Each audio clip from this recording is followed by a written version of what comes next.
Bienvenue, bonsoir. C'est l'heure de l'info soir sur Canal 3 Bénin. 13 États de l'espace ouest africain franchissent un grand pas dans l'ambition de lever les barrières fiscales. Le comité de pilotage du programme de transition fiscale achève aujourd'hui sa mission inaugurale à Cotonou. Les 3 jours de travaux ont réuni l'union douanière de la région et des représentants des États pour la coordination de la fiscalité. Produire davantage est la clé pour réduire la cherté de la vie au Bénin. Unanime sur cette recommandation et plusieurs autres conclusions, les participants au premier forum national du Conseil économique et social referment 48 heures d'échange. Le CES est bimestriel citoyen. Les procédés et démarches d'exportation expliqués aux entrepreneurs béninois. La PIEX et l'ADPME ont officié une session consacrée à la question cette semaine à la Chambre de commerce et d'industrie du Bénin à Cotonou. Les communications ont mis l'accent sur les pièges à éviter en termes de normes et procédures. La réunion inaugurale du comité de pilotage du programme de transition fiscale de la communauté économique des États de l'Afrique de l'Ouest, CEDEAO, s'est tenue cette semaine à Cotonou. La rencontre marque une étape décisive dans l'harmonisation des systèmes fiscaux et le renforcement de la mobilisation des ressources internes au sein de l'espace communautaire. Experts fiscaux et responsables régionaux ont examiné mardi, mercredi et aujourd'hui les mécanismes destinés à assurer une meilleure coordination des réformes fiscales dans les États membres. La rencontre a eu lieu en présence de Mohamed Amara Salissou, directeur adjoint chargé de la politique fiscale au sein de la CEDEAO, et de Darlington Taleri, directeur par intérim de l'Union douanière et de la fiscalité. Le représentant pays hôte de la rencontre revient ici sur les missions de ce comité de pilotage du programme régional. Il est appelé à coordonner les principaux acteurs nationaux et régionaux, à examiner et synthétiser les rapports des programmes, à apporter un appui technique aux États membres et à valider les plans nationaux de transition fiscale. À travers ces responsabilités, le comité jouera un rôle central pour assurer la cohérence, l'efficacité, la redevabilité dans la mise en œuvre de nos objectifs fiscaux communs. Dans un contexte mondial marqué par l'incertitude économique, les tensions géopolitiques, les défis climatiques, les pressions sécuritaires et l'augmentation des besoins de développement, le renforcement de nos systèmes fiscaux n'est plus une option, mais une nécessité impérieuse. Des systèmes fiscaux efficaces, équitables et modernes sont indispensables pour financer nos objectifs de développement, renforcer la cohésion sociale et accroître la résilience de nos économies. La coopération régionale, le partage de connaissances et l'apprentissage entre pairs, tels que promis par ce comité de pilotage, seront déterminants pour atteindre ces objectifs. Le Bénin demeure pleinement engagé en faveur de l'agenda d'intégration, de l'harmonisation et d'amélioration de la CEDEAO, ainsi que la mise en œuvre réussie du programme de transition fiscale. Le ministère des Affaires sociales et de la microfinance a officiellement présenté aux organisations et associations de femmes le compendium de compétences féminines. C'est la plateforme dédiée au talent féminin qui est un instrument de valorisation mis en place avec le partenariat du Programme des Nations Unies pour le développement, le PNUD. Voici le point de la cérémonie de lancement.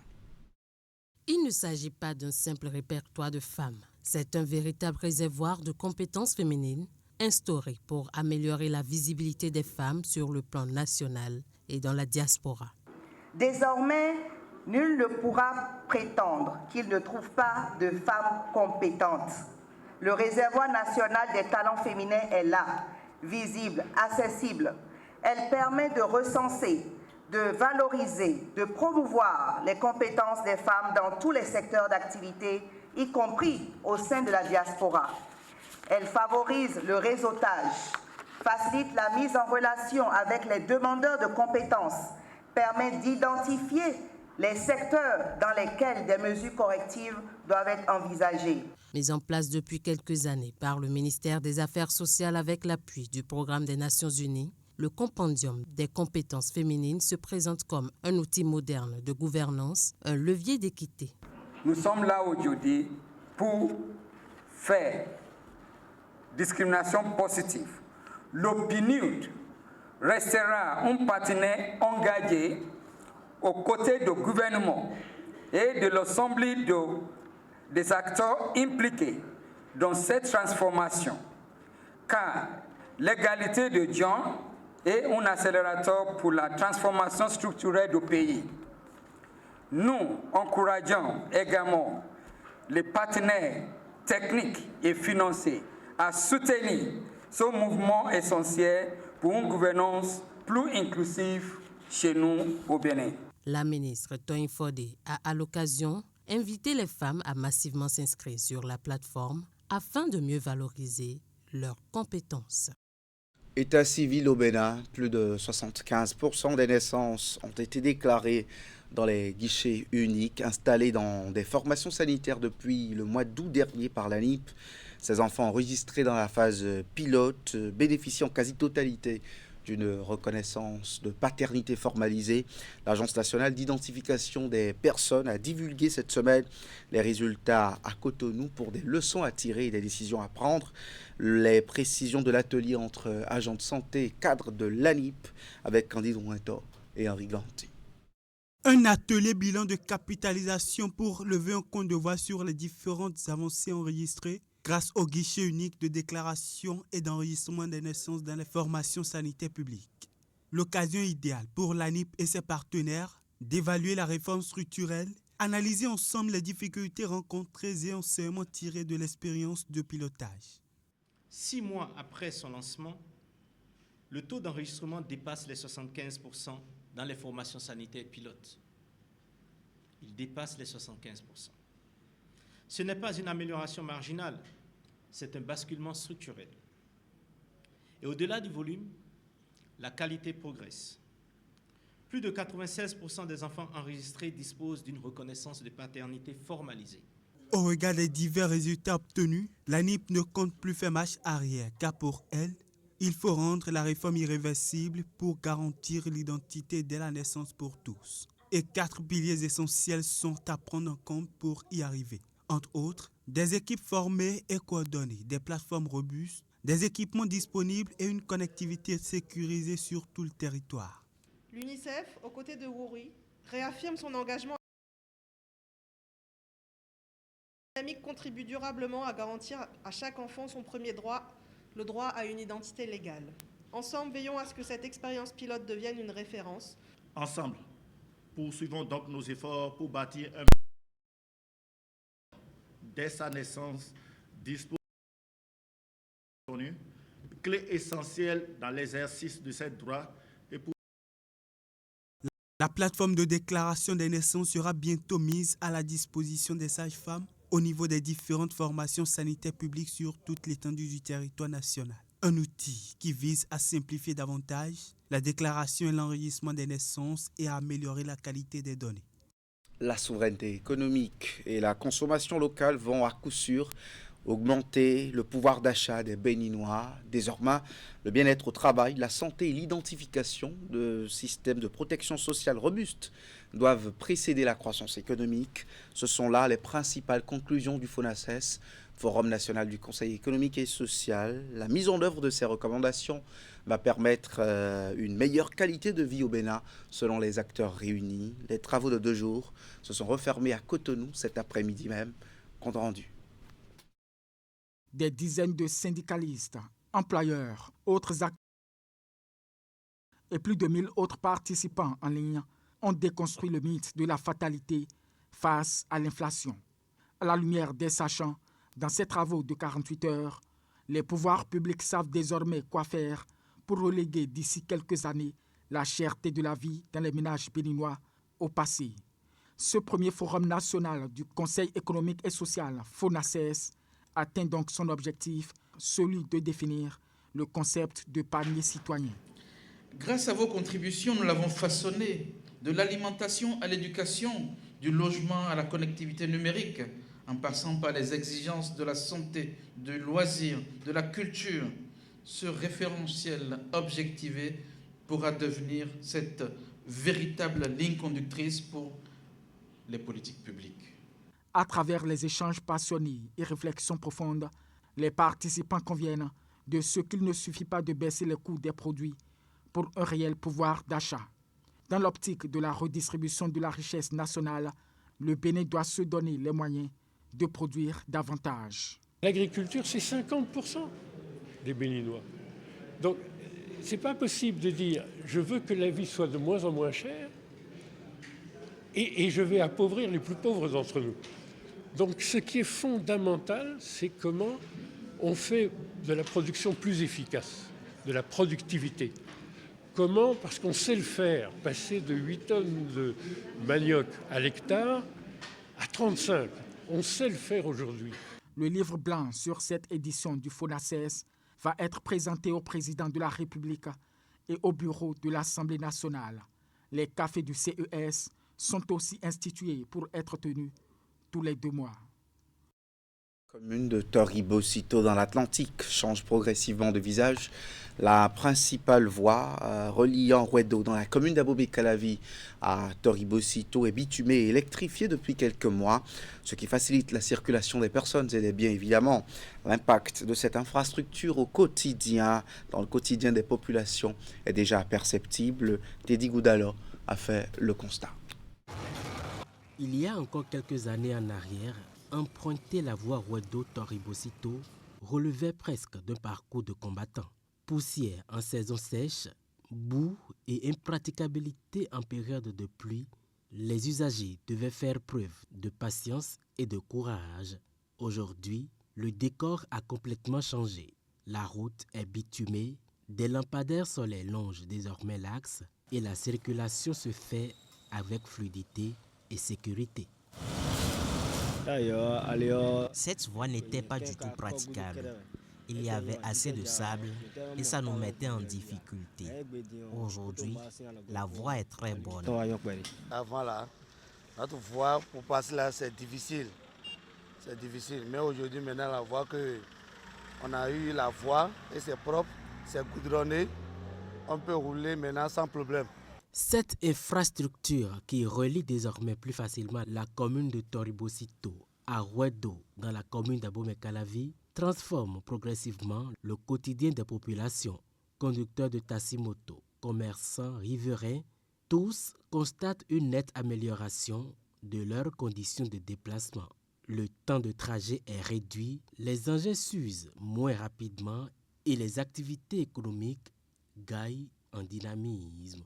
C'est vrai qu'il y avait d'autres routes qui permettent de rallier Ouida, Malada et Pau.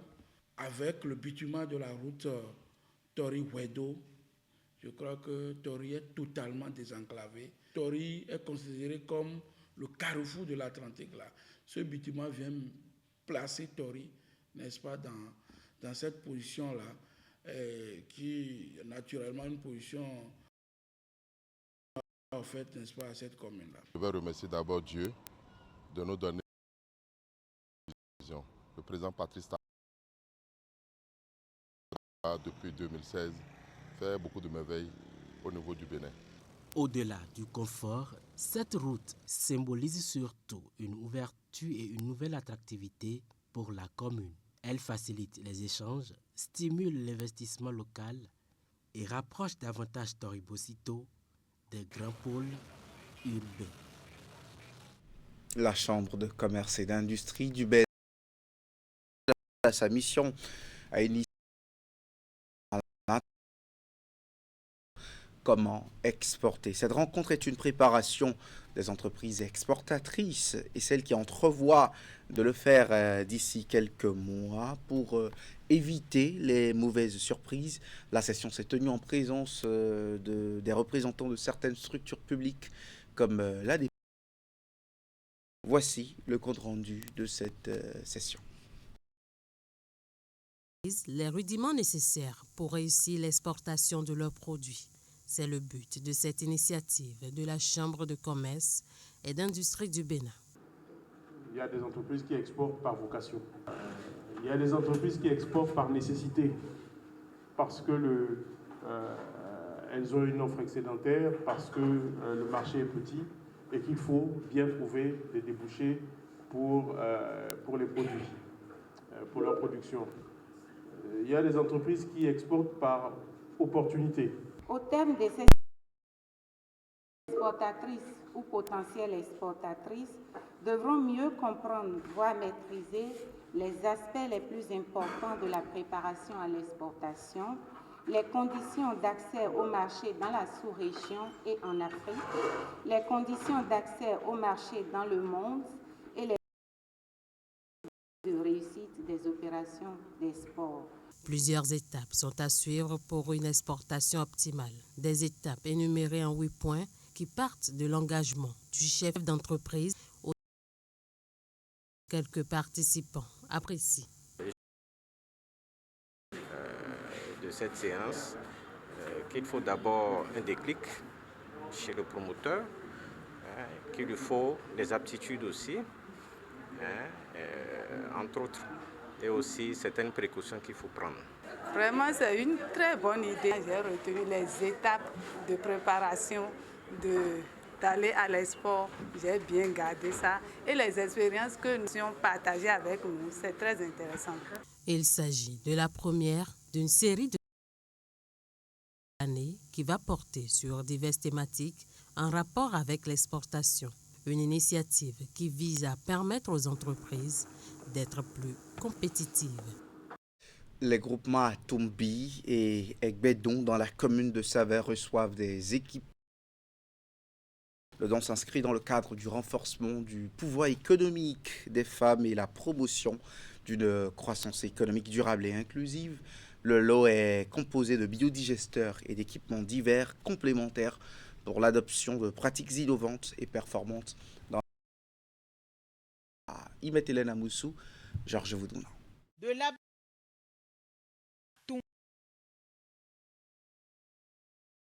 posé de biodigesteurs ainsi que d'équipements complémentaires acquis grâce au Fonds canadien d'initiative locale FCIL. Par cet acte, le Canada veut vous soutenir et vous aider à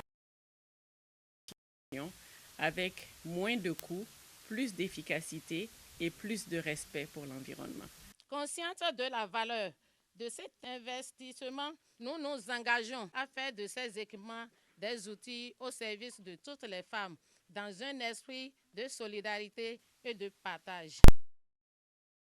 À l'heure du soja, le projet qui focalise ici les attentions est mis en œuvre par les groupes cibles sous la supervision de l'association Yara au Birindidé. La finalité est de renforcer le pouvoir économique des femmes puis promouvoir une croissance économique durable et inclusive. Je voudrais vous remercier et dire qu'un pas mis dans l'autre, ça nous permet de cheminer celui de l'équilibre.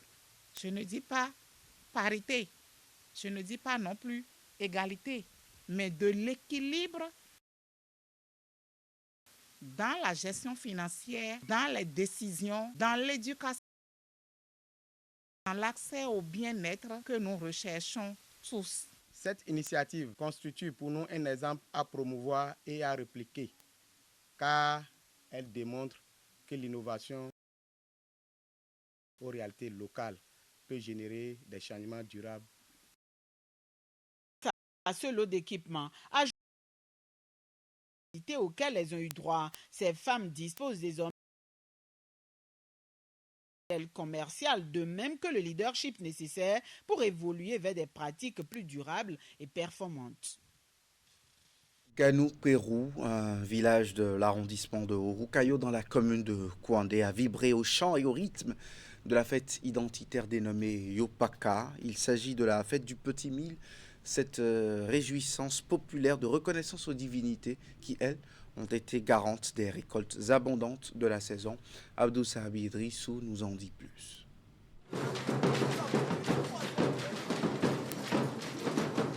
C'est un véritable spectacle de chant et danse atypique, propre à la communauté Naténi.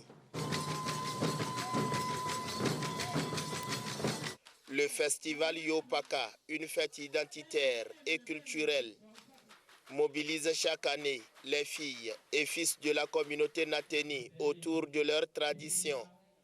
Le folklore, bien rythmé, est précédé de la phase des sacrifices. Après chaque récolte, le peuple Natemba sacrifie à la tradition en offrant des libations à cette divinité et de gratitude pour les multiples assistances qu'ils ont eues à l'endroit de cette divinité. C'est aussi le moment d'implorer les mannes de ses ancêtres pour ce qui a été, pour ce qui n'a pas été, pour que les années antérieures soient meilleures. C'est le signe distinctif